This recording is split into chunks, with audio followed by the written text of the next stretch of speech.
Hello everyone, welcome to our channel Education Hotspot. So this is the next video with regard to MSO3 Sociology of Development. यहाँ पे हम बात कर रहे हैं perspective of women development, right. ये Hindi English दोनों में कंटेंट आपको मिल जाएगा। नोट्स मैं आप लोगों के व्हाट्सएप ग्रुप में दे दूंगी पेड स्टूडेंट के लिए। बाकी आप लोग स्क्रीनशॉट भी ले सकते हैं ताकि आप कंटेंट को बाद में आफ्टर द वीडियो भी रीड कर सकें। महिला के विकास की यहाँ पे बात हो रही है और उसके बेसिकली पर्सपेक्टिव की बात हो रही है। अब वुमेन डेवलपमेंट क्या होता है हम सबको पता है। डेवलपमेंट की हम बात कर रहे हैं तो हम ओवरऑल स्किल्स इंप्रूव करने की बात कर रहे हैं और यहाँ पे अटैच कर दिया वुमेन, तो वुमेन डेवलपमेंट की बात हो रही है। तो वुमेन का डेवलपमेंट हमेशा से एक क्रिटिकल पॉइंट रहा है क्योंकि हमारी सोसाइटी में इक्वालिटी मतलब जेंडर इनइक्वालिटी काफ़ी ज़्यादा एग्जिस्ट करती थी। तो अगर आपको इक्विटेबल लैंगिक भेदभाव जो है, लिंग के आधार पर जो भेदभाव है वो एग्जिस्ट करता था। तो अगर आपको ओवरऑल इक्वालिटी लानी है तो आपको इस टाइप की जो डिस्क्रिमिनेशन जो है, जो भेदभाव चल रहे थे उनको कम करना है। तो इसके रिगार्डिंग यहाँ पे वुमेन डेवलपमेंट का कंसेप्ट आता है। अब इसके पर्सपेक्टिव या अप्रोच की बात करूँ तो क्या क्या अप्रोचेज हैं ये हम देख लेते हैं। पहला है वेलफेयर अप्रोच। जब वेलफेयर अप्रोच की बात करते हैं तो वुमेन्स के रिगार्डिंग बात कर रहे हैं, लेकिन वेलफेयर का जनरल मतलब क्या होता है? वेलफेयर का जनरल मतलब होता है कि आपको बेसिक नीड जो है वो अवेलेबल हों, रोटी कपड़ा मकान, आपके पास बेसिक चीज़ें जो हैं वो अवेलेबल रहें। तो ये अप्रोच फोकस करती थी कि जो मूलभूत आवश्यकताएं हैं, बेसिक नीड है, जैसे कि हेल्थ है, न्यूट्रिशन है, फैमिली प्लानिंग है। वुमेन्स की हेल्थ डिटोरेट होती है ना, वुमेन बर्थ दे रही है अगर एक चाइल्ड को, और बहुत सारे आप मतलब बार बार बर्थ हो रहे हैं, तो यहाँ पे क्या है, हेल्थ पे इम्पैक्ट पड़ता है। So that's why family planning is also important. तो यहाँ पे वुमेन को सिर्फ रिसिप्टेंट बनाया गया, मतलब वुमेन को बात की गई कि ये सब चीज़ें प्रोवाइड करो, राइट। ये नहीं बोला गया वुमेन का खुद का पार्टिसिपेशन भी होना चाहिए। तो ये अप्रोच बहुत ज़्यादा वुमेन पार्टिसिपेशन की बात नहीं करती है। अब यहाँ पे इसको अप्रोच को अगर क्रिटिसाइज़ किया जाए, साथ में कुछ पॉइंट हमने नेगेटिव जो पॉइंट है वो भी यहाँ लिख लिए हैं कि ये सिर्फ स्ट्रक्चरल इशू की बात करती है, जेंडर इक्वालिटी की, किसके पास क्या है क्या नहीं, मेन कोर एरियाज़ की बात नहीं कर रही है। यहाँ पे अभी वुमेन के रोल्स जो हैं वो मदर और केयरगिवर के रूप में ही एम्फेसाइज किया जा रहा है। तो ये क्रिटिसिज्म है, मतलब बहुत ज़्यादा एक्टिवली वुमेन के पार्टिसिपेशन को अदर फैक्टर्स में या अदर सेक्टर में नहीं इंक्लूड किया गया। फिर आगे जाके आता है concept of women in development. Women in development का कंसेप्ट क्या है? ये जो कंसेप्ट है ये 1970 के टाइम पे इमर्ज हुआ, जिसमें ये बोला कि वुमेन को इंक्लूड करना है डेवलपमेंट प्रोसेस में। जो ओवरऑल डेवलपमेंट प्रोसेस चल रहा है उसमें वुमेन का पार्टिसिपेशन भी होना चाहिए, चाहे वो इकोनॉमी हो। मतलब जो आपकी अभी देखो रिसेंटली पार्लियामेंट में वुमेन के लिए सीट रिजर्व किया गया ना, वो क्यों? क्योंकि वुमेन का पार्टिसिपेशन रहेगा। उसके बहुत सारे कारण होते हैं। वुमेन का रहेगा तो वुमेन अपने रिलेटेड मैटर को भी एड्रेस कर पाएंगी, ओवरऑल उन चीज़ों पे बात कर पाएंगी और इक्वालिटी आएगी। अदरवाइज सिर्फ मेल रहेंगे तो वो इक्वालिटी कहाँ से है? ज़्यादा मेल है, 90 मेल और 10 फीमेल है, तो वो इक्वालिटी नहीं कहलाती है 9:1 की रेशियो, राइट। तो वुमेन का जो पार्टिसिपेशन है हर फील्ड में, चाहे एजुकेशन हो, इकोनॉमी हो, एम्प्लॉयमेंट हो, सब जगह बढ़ाना है। तो ये पॉइंट था। फिर कई बार यहाँ पे क्या था, अब इसकी क्रिटिसिज्म देखते हैं, फिर अगले पे चलते हैं। क्रिटिसिज्म है कि कई बार ये वुमेन को ऐड तो कर लेता है, लेकिन उनके जो इश्यूज़ हैं, जो चैलेंज आ रहे हैं जेंडर रिलेशन को लेके, उनको एड्रेस नहीं करता कि मेन कोर लेवल पे क्या प्रॉब्लम आ रही है, उनको किस तरीके से रिजॉल्व करा जाए, ये वो चीज़ को एड्रेस नहीं करता। फिर जो पावर इम्बैलेंस होती है मेल एंड फीमेल में, या जो मेल एंड फीमेल में बेसिकली, क्योंकि हम वुमेन डेवलपमेंट की बात कर रहे हैं, महिला विकास की बात कर रहे हैं, तो वो भी एड्रेस प्रॉपरली नहीं करता। अब ऊपर जो था वुमेन इन डेवलपमेंट था, यहाँ पे वुमेन एंड डेवलपमेंट है, राइट। इसको इंट्रोड्यूस करा गया, इस कंसेप्ट को डेवलप किया गया by like as a critic of women in development, जो बात करता है relationship between patriarchy and capitalism, पितृसत्तात्मक और पूंजीवाद रूप में बात करता है। तो हमें पता है कि भारत का जो समाज है वो पितृसत्तात्मक रहा है, पेट्रियार्कल रहा है। मेल्स को सारे राइट है, मेल एजुकेट हो रहे हैं, मेल्स के पास पॉलिटिकल वोटिंग राइट है, इलेक्शन कंटेस्ट करने का राइट है, इवन वोट देने का भी राइट उन्हीं के पास था। अच्छी बड़ी इंप्लॉयमेंट पोजीशन वही होल्ड कर रहे हैं, फीमेल को उतना एक्टिवली रोल नहीं मिल रहा है। तो कैपिटलिस्टिक जो सोसाइटी टर्न हो रही है, मार्केट में भी मेल्स ही ज़्यादा देखने को मिल रहे हैं, राइट। तो ये बात की गई कि ये दोनों वो फैक्टर हैं जिन्होंने वुमेन को एक्सप्लॉइट किया है। पेट्रियार्कल सिस्टम की वजह से, पितृसत्तात्मक सिस्टम की वजह से भी महिलाओं की जो दशा है वो खराब हुई है, और पूंजीवाद की वजह से भी वुमेन की दशा खराब हुई है, क्योंकि वहाँ पे भी वुमेन की लेबर को उतना ज़्यादा, आज भी देखो आप, अगर बहुत जगह पे ऐसा है कि वुमेन्स को सेम काम करने के कम पैसे दिए जाते हैं as compared to male, right क्यों? क्योंकि मेल को ब्रेड अर्नर माना जाता है वो परिवार चलाएगा, वो घर चलाना है उसको। और वुमेन की कमाई आज भी इट इज़ इनबिल्ट, वो चीज़ रह जाती है। देखो वुमेन काम करेगी तो आज हम लोग भी यही सोचते हैं 4 एक्स्ट्रा पैसे आ जाएंगे। कोई वुमेन ये सोच के काम कर रही है कि मुझे घर चलाना है, मुझे मेल पे प्रेशर, मतलब मेल के पॉइंट ऑफ व्यू से सोचे तो प्रेशर भी है, उनके ऊपर प्रेशर होता है कि उन्हें फैमिली चलानी है, उन्हें घर चलाना है, उन्हें घर का परिवार का पेट भरना है, अच्छी लाइफस्टाइल देनी है।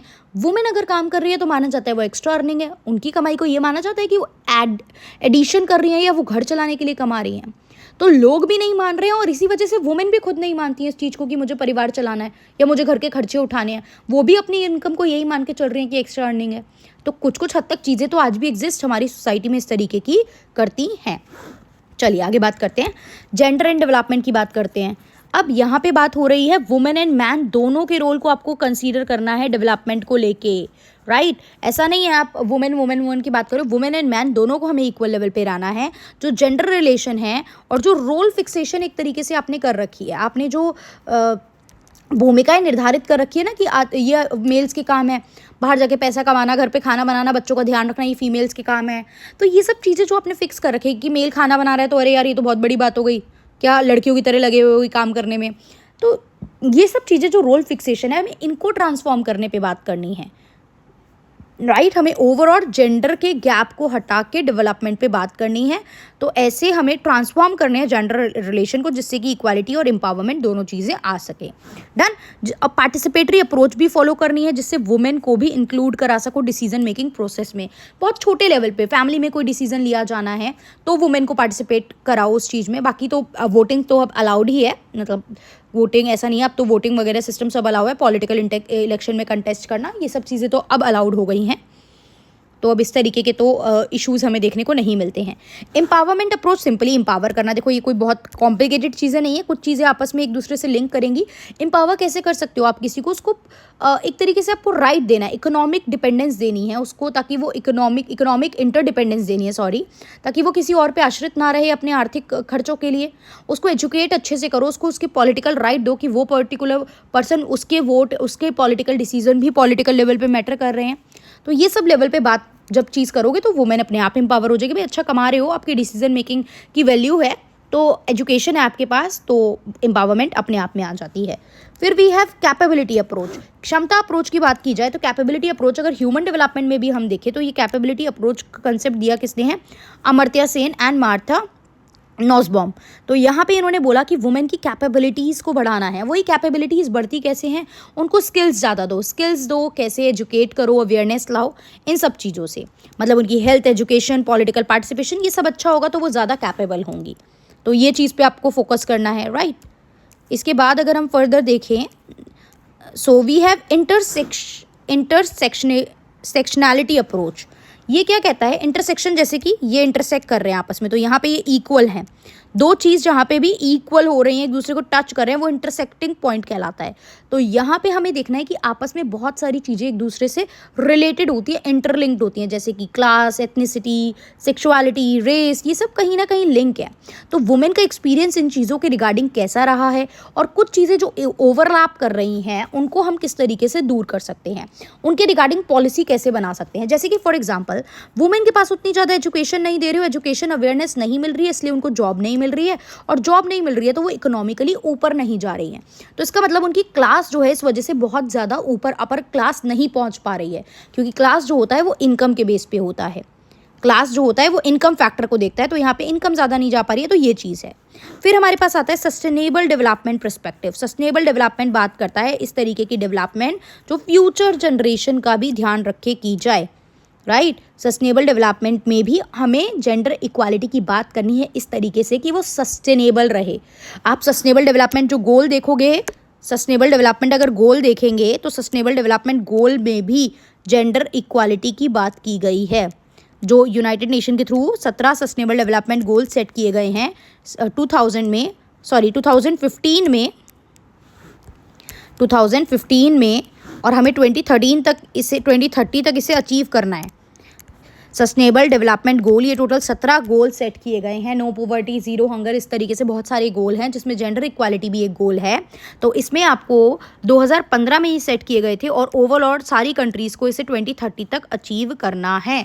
तो जेंडर इक्वालिटी भी सस्टेनेबल होना चाहिए, ऐसा नहीं कि अभी आपने बात कर दी और आगे जाके जेंडर रोल्स और जेंडर गैप बहुत ज़्यादा क्रिएट हो जाए। डन। और वुमेन को भी पार्टिसिपेट करना चाहिए चीज़ों के सस्टेनेबल डेवलपमेंट में, चाहे एनवायरनमेंट को कंजर्व करना हो, चाहे नेचर को प्रोटेक्ट करना हो, वुमेन को रोल उस चीज़ में भी एक्टिवली दिखना चाहिए। क्लियर? सो आई होप आपको समझ में आ गया होगा ये टॉपिक क्या था और ये अप्रोचेस क्या हैं। अप्रोचेस के नाम पढ़ लोगी, काफ़ी हद तक याद हो जाएंगी, बहुत ज़्यादा मुश्किल बिल्कुल भी नहीं है। This is the perspective of women development, sociology of development. तो ये आपकी बुक का, मतलब आपका सब्जेक्ट का ही नाम है। तो डेवलपमेंट के रिगार्डिंग जितने भी कंसेप्ट हो जाते हैं वो काफ़ी इंपॉर्टेंट हो जाते हैं, चाहे वो ह्यूमन डेवलपमेंट हो, चाहे वो सोशल डेवलपमेंट हो, मानव विकास हो, सामाजिक विकास हो, चाहे आपका सस्टेनेबल डेवलपमेंट हो, चाहे डेवलपमेंट इन जनरल हो, मीनिंग हो, और डेवलपमेंट के मीनिंग के साथ साथ डायमेंशन ऑफ डेवलपमेंट हो। तो ये सब कुछ हमारे लिए इंपॉर्टेंट हो जाता है। सो होप चीज़ क्लियर हुई होगी। कोई भी डाउट है तो आप कमेंट कर सकते हैं। आई होप इस तरीके की वीडियो जो है हम प्रिपेयर करेंगे वो आपकी हेल्प करें। But before this I will request you कि इस सबसे पहले आप प्लीज़ जो ऑलरेडी यूट्यूब पे वीडियोज़ हैं वो सारी कंप्लीट कर लो। उसमें काफ़ी सारे इंपॉर्टेंट टॉपिक कवर कराए गए हैं और इस वीडियो में मुझे कमेंट करके बताएंगे कि क्या आपने सारी यूट्यूब वीडियो कंप्लीट कर ली हैं। और पेड क्लास के बच्चे मुझे बताएंगे कि क्या आपने यूट्यूब और पेड क्लासेस दोनों की वीडियोज़ कंप्लीट कर ली हैं या नहीं, और नहीं करी है तो कितना कर लिया और कितना पेंडिंग है, इसकी अपडेट आप लोग मुझे देंगे, सो दैट मैं भी थोड़ा सा अपडेटेड रहूँ कि आपकी कितनी तैयारी जो है वो हो गई है और कितनी तैयारी पेंडिंग है। So that's all. Thank you.